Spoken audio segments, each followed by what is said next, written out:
So like you want to do a data platform, you have the content, like you have the newsletter, the podcast, like the video, and you want to do data. Like you've never built like a technical product, like so. And I was like, yep, I'm doing everything. I'm doing everything. Like you either trust me or you don't. So. What do you think differentiates the Defiant in the way that you cover crypto, and why do you think you've had such kind of success in growing the audience and attracting subscribers? When I started the Defiant, this was 2019, after I left Bloomberg. So I left Bloomberg January 2019 to finish writing The Infinite Machine, my book on Ethereum that I published in 2020 with HarperCollins. So I left to finish writing the book, and then in that process of researching Ethereum, I saw decentralized finance emerge.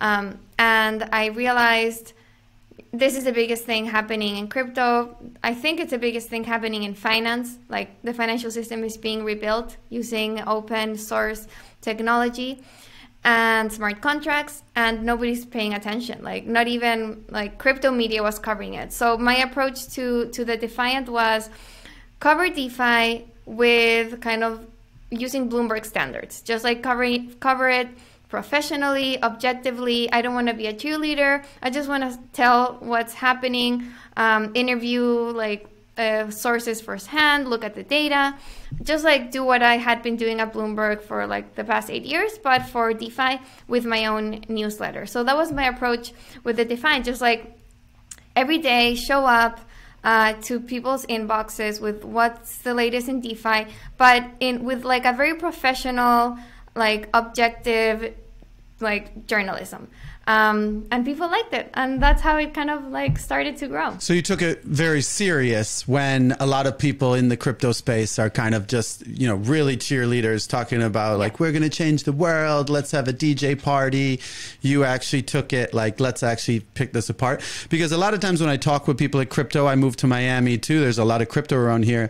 They're always talking about these ideas and this and that. And then I'm like, what do you do? What's your business model? What's your product? And they sort of just don't have anything to say. So a lot of it seems like it's a lot of kind of fluff and ideas, and people who, it's not like a lot of the people who did it do not necessarily come from the tech world, do not necessarily come from the finance world. A lot of people are like 20 and are like, I want to have a job and I could do this. And they like the idea of kind of starting a revolution, but it like doesn't seem like there's a lot of substance in a lot of the...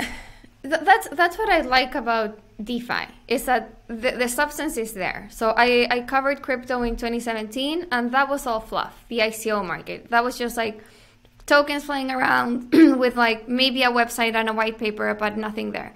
DeFi was the opposite. In 2019, there were tons of like actually working applications with users, with volume, and many times they didn't even have a token. So it was like the opposite thing going on. You were reporting on crypto. You wrote a book about Ethereum, and then you started this newsletter. Talk to me about like this.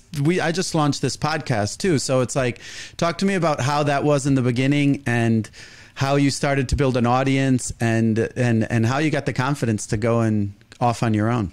Yeah, like I said, I started the Defiant with the view that DeFi was the most important thing happening in finance, and that nobody was paying attention or covering it very well. So the newsletter just like started to grow very organically. At first, it was supposed to be just like a side job or like a side hustle to what I thought like my main job was to be like an independent like freelance writer. When I finished my book, I just decided to go all in on the Defiant because I saw kind of the potential there in both the DeFi space and in what I was offering. So I decided to go all in, and it just like grew very organically. Like people started recommending it. My newsletter mailing list started to grow. I added the podcast to it. I then partnered with a video producer who started leading my YouTube channel. And then, we started getting more and more, like our audience started growing. How many subscribers about? I think I had like around 2,000, over 2,000 subscribers when I opened. And was that easy, starting to ask people for money? It feels like as a reporter, you're kind of making this transition. You turn into, how was that psychologically? Asking people for money, like it wasn't kind of the hard part. It was just more like having my own content out there without like the oversight of anyone, like without having the 5 editors that have to approve it at Bloomberg. Yeah. That was a bit scary at first. I was like, and also just like having my name out there without like Bloomberg attached to it. I don't know, like Imposter syndrome. Yeah, that was the hardest part, starting out the Defiant, just like being on my own, not having any editors, not having the Bloomberg name.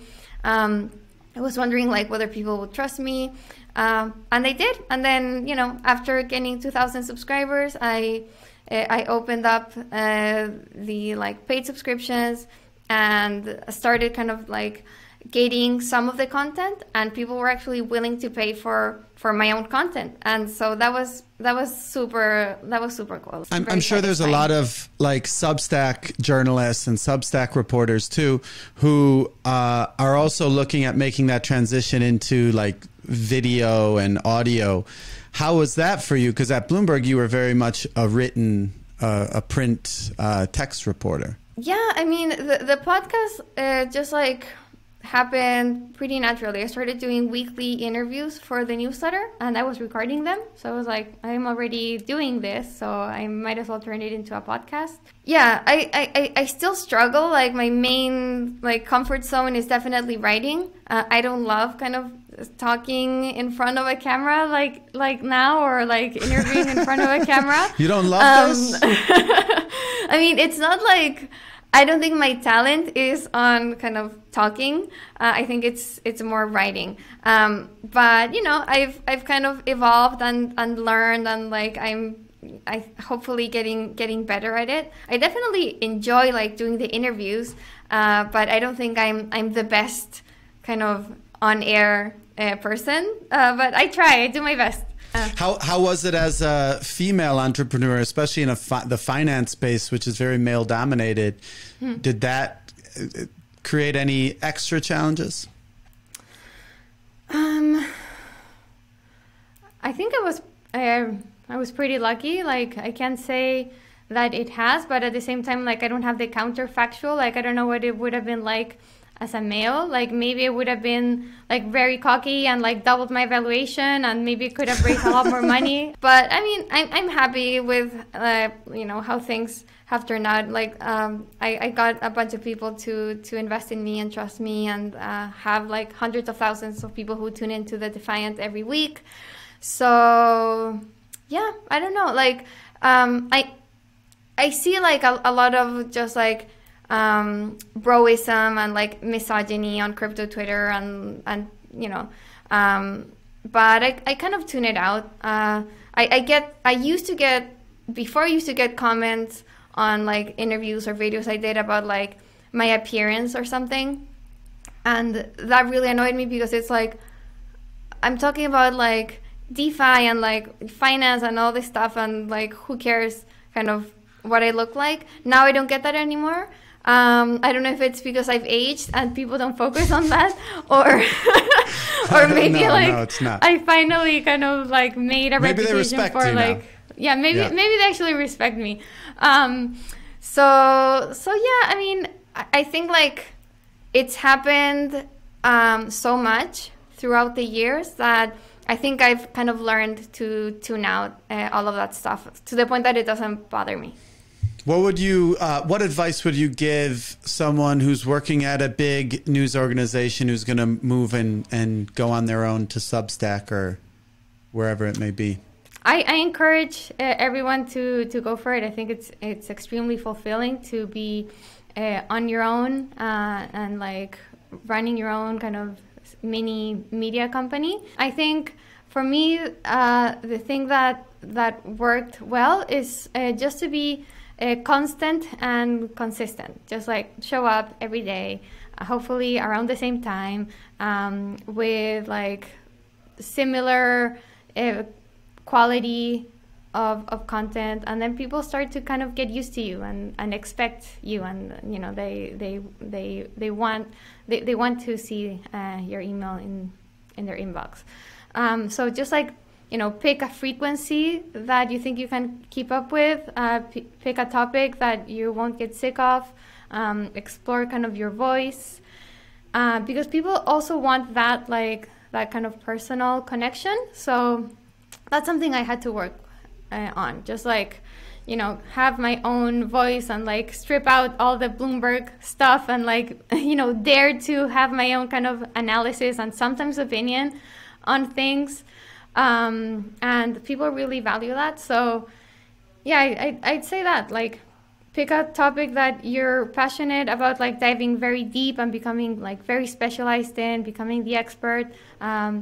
Be like, show up at the same days and times so that people know to expect you and to trust you, and then find your unique voice and way of like covering that topic.